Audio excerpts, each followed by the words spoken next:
Mga ka-sports, ngayon pag-uusapan natin ang isa sa mga pinakamagaling na international player ngayon doon sa labas.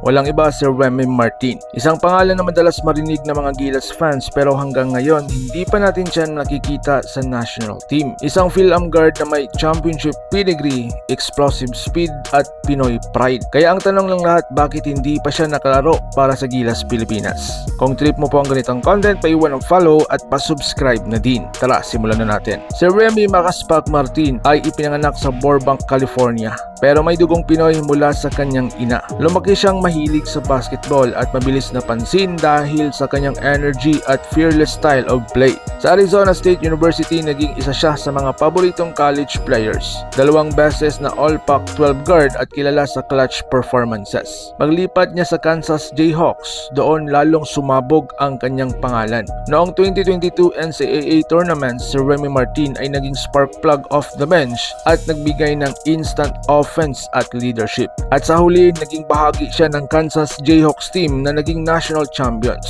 Isang Pinoy ang naging NCAA champion. Isang bihirang karangalan para sa atin. Matagal nang inaabangan ang debut ni Remy Martin para sa Gilas, lalo na noong panahon ni Coach Chat Reyes. Pero ilang beses itong nauwi sa hindi available o may eligibility issues.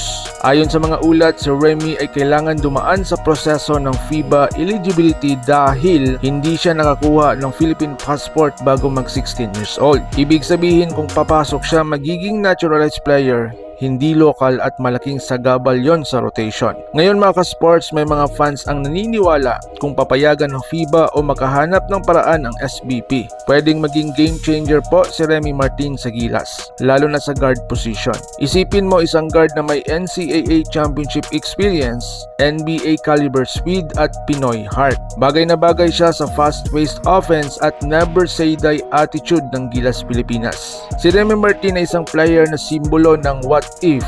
What if nakalaro siya sa Gilas Pilipinas, at what if siya ang missing piece para mas lumakas pa ang Pilipinas sa FIBA stage.